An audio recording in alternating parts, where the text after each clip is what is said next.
2026 football ইতিহাসের সবচেয়ে বড় শোডাউন হতে যাচ্ছে আমেরিকা, কানাডা এবং মেক্সিকোতে। পুরো বিশ্ব যখন এই গ্রেটেস্ট শো অন আর্থের উন্মাদনায় মেতে ওঠার অপেক্ষায়, ঠিক তখনই এই গ্ল্যামার আর সেলিব্রেশনের আড়ালে রচিত হচ্ছে আধুনিক ইতিহাসের সবচেয়ে জঘন্য জিওপলিটিক্যাল ভণ্ডামি। আপনি কি কখনো ভেবেছেন 2022 সালে ইউক্রেনে হামলার অপরাধে রাশিয়াকে মাত্র কয়েকদিনের নোটিশে বিশ্বকাপ থেকে লাথি মেরে বের করে দেওয়া হলো? কিন্তু গাজায় এত বড় ধ্বংসযজ্ঞের পরও ইসরায়েল কিভাবে ফিফার সব টুর্নামেন্ট খেলে যাচ্ছে? আজকের ভিডিওতে আমরা ডিকোড করব কিভাবে ফুটবলের এই মেগা ইভেন্টকে ব্যবহার করে আমেরিকা তাদের অপরাধগুলোকে ঢেকে ফেলছে।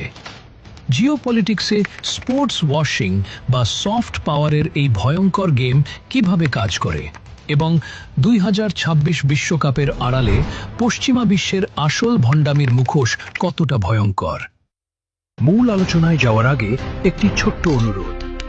আন্তর্জাতিক রাজনীতির এমন অজানা এবং এক্সক্লুসিভ বিশ্লেষণ সবার আগে পেতে এখনই ডিকোডেড বাংলা চ্যানেলটি সাবস্ক্রাইব করে বেল আইকনে ক্লিক করে রাখুন।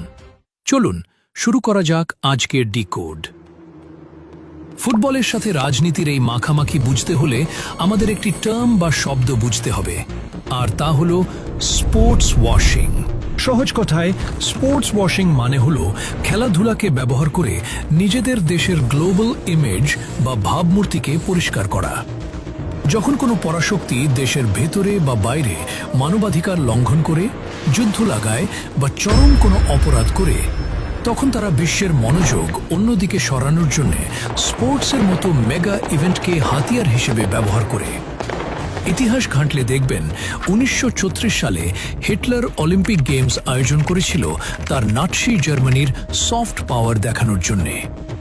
2022 সালে কাতার বিলিয়ন বিলিয়ন ডলার খরচ করে বিশ্বকাপ আয়োজন করেছিল পুরো বিশ্বের সামনে নিজেদের ইমেজ ব্র্যান্ডিং করার জন্য। আর এখন 2026 সালে দাঁড়িয়ে আমেরিকা ঠিক একই গেম খেলছে। আমেরিকার উদ্দেশ্য খুব পরিষ্কার, বিশ্বজুড়ে ডলারাইজেশন, মধ্যপ্রাচ্যে চরম ব্যর্থতা এবং দেশের ভেতরের অর্থনৈতিক সংকট থেকে মানুষের নজর সরিয়ে পুরো দুনিয়াকে এক মাসের জন্য ফুটবলের এই জাদুকরী নেশায় ডুবিয়ে রাখা। এবার আসা যাক 2026 বিশ্বকাপের সবচেয়ে বড় জিওপলিটিক্যাল ভণ্ডামির জায়গায়। 2022 সালের ফেব্রুয়ারিতে রাশিয়া যখন ইউক্রেনে আক্রমণ করল, ঠিক তার কয়েকদিনের মাথায়